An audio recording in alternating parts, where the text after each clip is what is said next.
I watched the woman I loved press her forehead to another man's chest while my phone vibrated with my mother's name. Again, like the universe was daring me to break all at once. My name is Ethan Miller. I'm 26, born and raised in Seattle, the kind of city where rain teaches you patience whether you want it or not. I work as a junior creative director at a tech firm downtown. Long hours, tight deadlines, the constant hum of being replaceable. People think I'm calm, reliable, but there are things I've carried quietly for years, secrets that never found the right air to breathe. This is the story I've never told anyone. I call it. She looked me in the eyes and said, I'm tired of being just a widow. It started the winter my life became a balancing act between deadlines and grief. Her name is Clara. We met at work, of course we did. She was transferred from the Toronto office after her husband died in a highway accident. That's what HR said in hushed tones, like death was contagious. Clara didn't talk much at first. She wore black even when the dress code begged for color. And yet, when she laughed, rare, unexpected, it felt like the room exhaled with her. I noticed her the night the servers crashed at 2 a.m. Everyone was panicking, managers barking orders, the office smelling like burnt coffee and fear. Clara sat beside me, fingers flying across her keyboard, jaw tight. When we finally stabilized the system, she leaned back and closed her eyes. I heard her whisper, "He used to say pressure shows you who you really are." "Who's he?" I asked. She opened her eyes, looked at me like she was deciding whether to trust gravity. "My husband."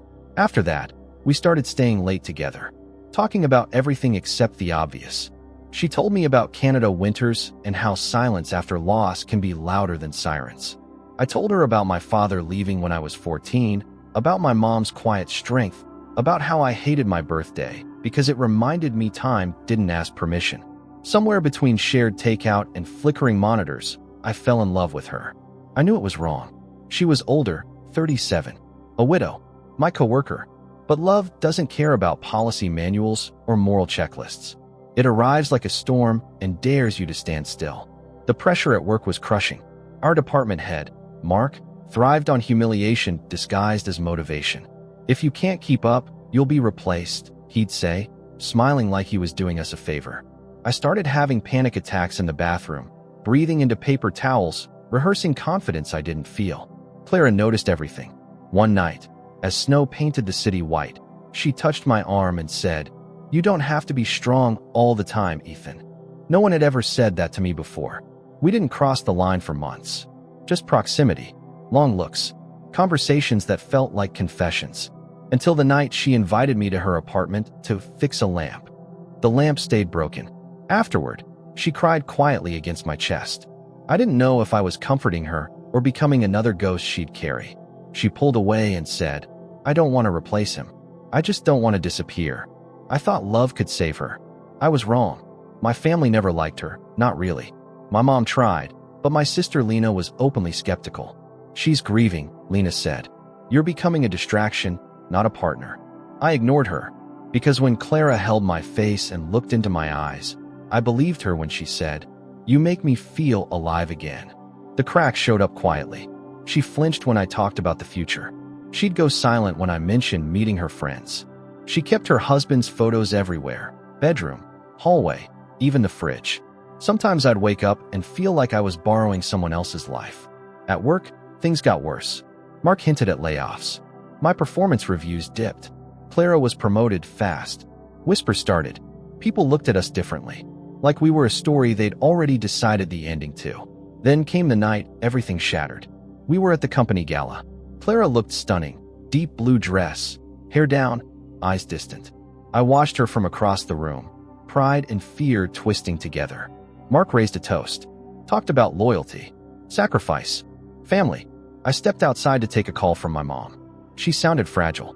"Ethan," she said, "there's something you need to know about your father." Before she could continue, the doors opened. I turned back and saw Clara in the arms of Mark. Not a polite hug, not a professional gesture, something intimate, familiar. She rested her head against his chest the same way she used to rest it on mine. My chest caved in. I walked toward them, my legs numb. Clara looked up. Our eyes met.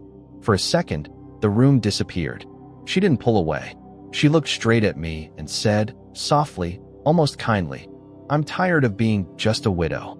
Then Mark kissed her, and I realized this wasn't betrayal. This was something far worse. This was a pattern. My phone buzzed again in my hand. My mother's message flashed across the screen. "Your father didn't leave us, Ethan. He died." And Clara, she was there. The room spun. My breath disappeared. Every memory rewired itself in real time. Clara's past, her silence, her grief, all connected to a truth I wasn't ready to face. I dropped the phone and screamed. I don't remember falling to my knees, but I remember the sound. It wasn't loud, no dramatic crash, just a dull thud, like something heavy finally giving up. People turned. Music faltered. Someone laughed nervously, thinking this was part of the show. But Clara knew. She always knew before anyone else did. She ran toward me, heels abandoned, face drained of color. "Ethan, wait. Please." That word, please, used to melt me. Now it burned. I pushed past her and stumbled outside into the freezing night. Snow bit my skin, sharp and honest. My phone lay cracked on the marble floor behind me, but the message was already carved into my bones. "Your father didn't leave us. He died." And Clara, she was there. I walked. I don't know for how long. Seattle blurred into streetlights and wet asphalt and strangers who didn't know my name.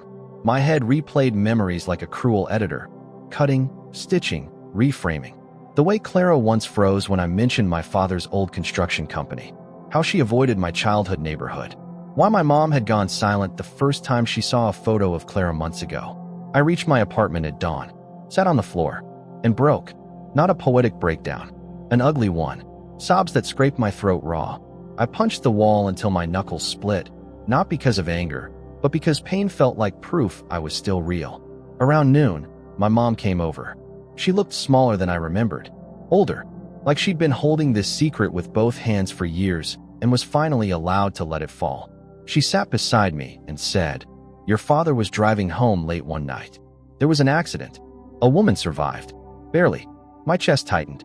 "She was Clara," my mom whispered. "She was pregnant. She lost the baby. And your father, he died at the scene." The room tilted. She blamed herself. My mom continued. "So did I for a long time. But when she showed up at the funeral, she didn't know who we were. Not yet. Years later, when she started working at your company, I recognized her immediately." I laughed. A hollow, broken sound. "So she knew. The whole time." "Yes," my mom said, tears finally spilling. "She knew exactly who you were." That night, Clara called. Again and again. Eventually, I answered, not because I wanted to hear her voice, but because I needed the truth to finish breaking me. We met at the waterfront. Same place she once told me she felt closest to her husband. She didn't cry at first. "I never meant to fall in love with you," she said. I tried not to. "God, Ethan," I tried. I stared at the water. "Did you know from the beginning?" "Yes." "When?" "The first week. I saw your last name on the internal directory. Then your face. You have his eyes." I felt sick. "Being with you felt like punishment," she continued, voice shaking. "And forgiveness. At the same time." "And Mark?" I asked, finally looking at her. She flinched. "Mark was control. Safety. Someone who didn't ask me to be honest." I nodded slowly. "So I was what? A wound you kept reopening?" She stepped closer. "You were the only time I felt alive without drowning in guilt." Silence swallowed us. Then she said it, the line that finally ended everything. "If you forgive me, maybe I can forgive myself." I laughed again, this time louder, sharper. "Clara," I said, my voice steady for the first time in days, "you didn't just break my heart. You built it on bones you never told me about." She reached for me. I stepped back. That was the moment I chose myself. The weeks after were brutal. I took unpaid leave from work. HR called. Mark avoided me like a ghost. Rumors spread, but I didn't care. I stopped pretending I was okay. I started therapy. I let my sister sit beside me in silence.